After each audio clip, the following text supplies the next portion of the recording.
All right. I know it's been a little bit, so without further ado, let's talk blades. That's what we're into. Today, I have for you guys another self-defense blade. This can be found on Amazon for relatively cheap, and it's kind of in a compact size, very much so. This is the BAR TDI. What TDI stands for is Tactical Defense Institute. And yeah, I got that right. And basically, this is meant for self-defense. It's your last-ditch option. This is supposed to be worn on the inside of your belt. Here's the clip. This is supposed to sit on the outside facing out.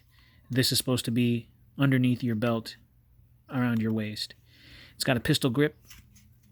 Basically, think of it as a punch dagger, but without it being an actual punch dagger. I just learned that punch daggers are now outlawed. At least that's what I've been told by two different people, one being law enforcement.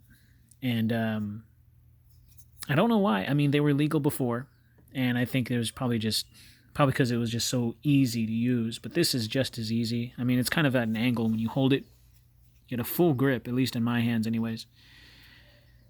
And this is basically used, if you can throw a punch, then you can use this as the same way. It's just the blade's not going to be in the middle like a normal punch dagger. The blade would be in the middle like that as you're holding it. And it would be like a long kind of handle it's like a T handle, but you would punch with it. So I guess those were outlawed. But this is legal. So, but this is known as the TDI law enforcement. You can see the TDI on the shield right there where the eagle is. Barely see it, TDI. And it's made by BAR. Obviously, it's Aus-8 steel. It's not very huge. It's not meant to be anyways, unless you want to get the bigger version, which I don't have. I've been wanting to get the serrated Tonto version for a little bit. But I don't know if I'd ever use it. I've only carried this about twice. It sits really comfortable in the hand. Got that full hand grip, so that's necessary anyways. So you can slash with it if you have to, or you can stab with it. But if you can, basically, you could, thrust with it without having to tweak your wrist all the way forward like a normal knife. So this is good. It's relatively safe. I think the sheath could be just a little bit different, but it does sit really, really well in this sheath. I cannot shake it loose. You have to actually push it off and out in order for this to come undone. On Amazon, this is around about like $45-50. At least when I bought this, when it first came out, it was relatively cheap, and it's still relatively cheap. Basically, if you want a self-defense knife that doesn't break the bank, this might do it for you. Let's go ahead and get into the specs so that way you guys understand what you're getting if you are deciding on trying to get something that doesn't really break the bank.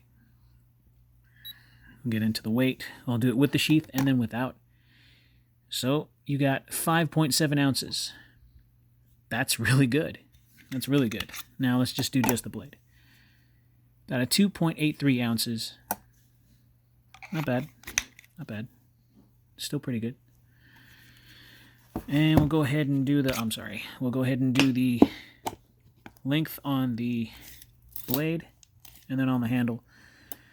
So that is 2.5 inches of blade right there, with an overall 3, almost 4, I want to say, yeah, very close. 3 3/4, almost 4 inches of handle. Almost. Not quite. But I have normal size hands. I don't really have big hands, and my hands aren't really small. They're medium size, so you got the jimping recessed up here. You don't really feel it because if you're holding it normally, if you're going to hold it in hammer fist, it's whatever. If you hold it like this, you're not really going to feel the jimping because your thumb is going to naturally rest on the spine right here. So, and of course you can, if you want to, you could reverse grip it if you really wanted to go that route, but it's not intended for that. But you do have some jimping here and here. got plastic on here, but you won't tell. I mean, you can't tell. It's not a bad feel. It feels fine. So it's not too bad. We'll go ahead and get into we'll bust out the calipers real quick and see how wide everything is. Blade is 2.6 millimeters and the handle is a 13.2. So not bad. Not bad. Is it sharp? Well, I guess that's up for debate. I've heard people get theirs pretty dull, and I've heard others say that they're razor sharp, so I haven't really tried this. I've only carried it a couple times. I never really used it to cut anything.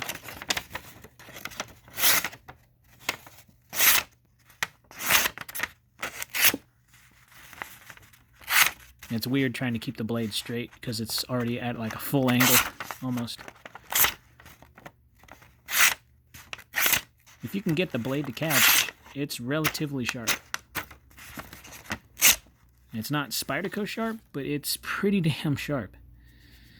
And it's got that black, it's got a black coating on there, so, you know, I don't know how that's going to wear, but it does feel rough to the touch. So that's really nice. So it sits, when you have it on your belt, it sits kind of like, you know, kind of like that. I heard a lot of people say that when they go to draw this, the sheath comes with it, so it's not hooking. But if you can tell, it already has that hook right there. I guess it's not big enough in order to hook the entire belt, but if you're not careful, this thing can slip up and out. I've never had that issue. Like I said, I carried this a couple times, and I carried it the correct way. And every time I pulled it out, sheathed it, pulled it out, sheathed it, it was fine. So if you're looking for something like that, and if you're a fan of K-Bar, which I am, I like K-Bar knives. They're pretty rugged, and they're not really breaking the bank. A lot of decent K-Bars don't cost that much unless you're looking for one that does. But every K-Bar that I've purchased has been relatively affordable. I feel kind of sad because I know that I could have carried this more, but I've always gone to the bigger knives. I've always gone to the folders because they're just, you know, you could just throw it in your pocket instead of on your belt. But if you're law enforcement and you need that extra, you know, pokey thing, then this might actually help you. Excuse me. Like I said, they come in two sizes, different styles. But the sizes are this little guy right here, which is, to me, it's normal. It feels fine. You got that little 2.5-inch blade. If you can work with a small karambit blade, you can work with one of these, because, you know, karambit blades, especially the folder ones, are relatively small. So this is kind of a, you know, back off type knife if you have to. But they also have another size, a bigger size, which is, it's got a 4-inch blade, I believe, and also a kind of like I think it's a 4.5 or 5-inch handle. Same materials. They also have another one that's an import. It's it's called the Hindrance or the Hellfire. It's the same basic thing, but it's got like a Tonto type tip. It looks really nice. The handle isn't as curved. It's just curved ever so slightly, and it's got a couple of finger indentations like this one right here, but it's got two. So you got one that's deeper than the other.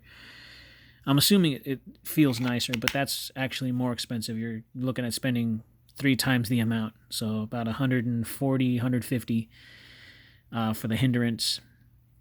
Amazon also sells that too. It's unfortunately not on Prime, so you'll be waiting for it for a little bit. But this is a decent, you know, little self-defense. If you're not into huge, you know, self-defense knives and you're just trying to find the smaller self-defense, this might actually work. So there's that, and then I'll bust out my folder that I have on me to give you a size compare. Right now I am carrying the why do I always forget my names? The Spyderco. Oh, goodness gracious, I blanked there for a minute. Well, here's a Spyderco, lightweight.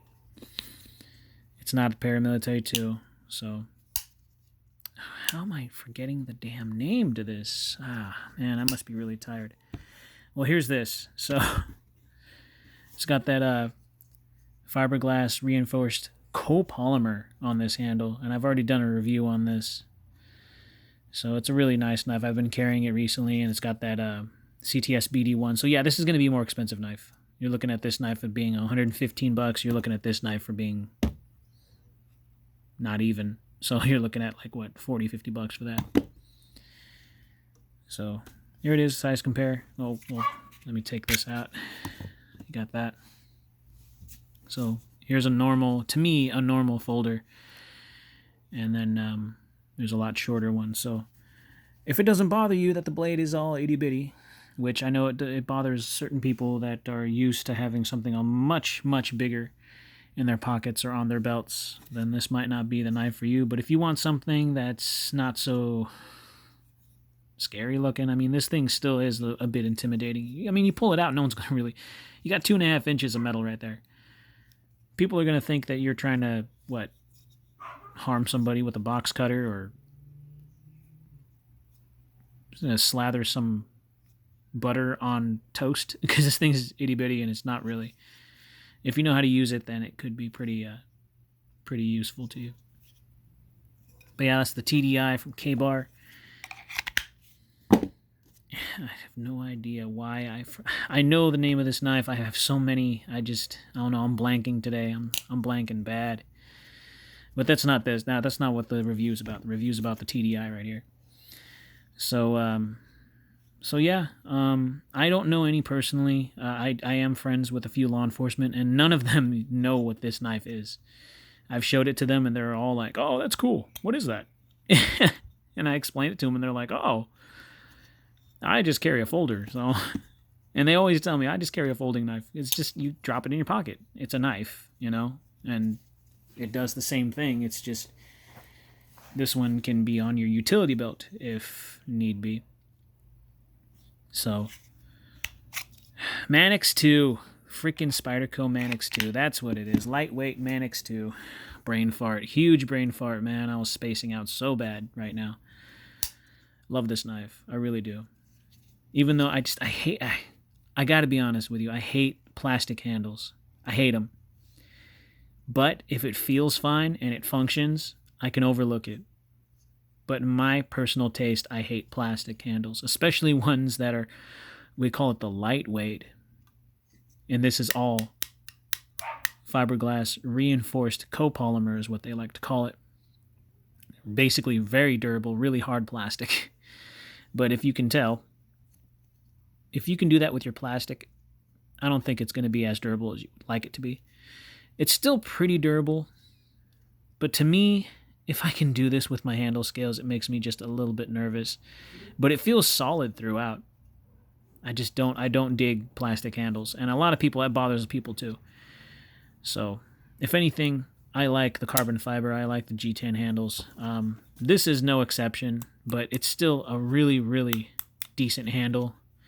I didn't even know what this was until recently when someone was like, "Yeah, man, that's plastic." I was like, wow. I could have swore it was something else, like aluminum or something. But the closer I looked at it, it's how many knives I have. I show a little bit of interest in it, and then I just put it away. And I don't know anything about it till years later. It's pretty ridiculous, but whatever. But yeah, those are plastic handle scales on there. Like I said, if it works, it works. Otherwise, my personal preference would be something a little bit more durable other than plastic. But I guess we're living in that age where, I don't know, cost cuts are kind of a thing. You can remove this. You can remove it if you want. It's got the screws here. I don't, because obviously you need something to hold the knife, and this is all I really have. Some people have used Kydex, just like the regular, like their own custom-made Kydex. You can do that. I've even seen a dude with leather. He had a leather sheath on one of these. I don't know how he did it, but he was a custom leather worker, so the way he did his, I thought it was really nice. It doesn't really retain it very well. He even shows that it doesn't retain it very well, but it does hold it. The more you work it in and out, you're going to need something that locks it in place. So this works fine. And like I said, people that have been pulling this out of their belt with the sheath on it, I haven't had that problem. I haven't personally, and like I've only carried it a couple times. Maybe if you work it in enough, it might not hook into the belt. But I guess my best suggestion would be to make sure that that hook that you see in there hooks onto and clicks onto. You will hear it. You'll hear that when you put it on. You're over your belt. When you click it, when you slide in the belt right here, you will hear it. You want to make sure that it does that at least. But if your belt's like super thick, this might not work too well, but who knows. All right, well, anyways, enough stammering on with my words here. BAR TDI, you can still find it on Amazon. It's less than $50, at least from what I understand. When I bought it, it was a little bit more, but hey, it's not a $100 knife, so you can still be able to pay your bills. Thank you for the support. I will see you all in the next video.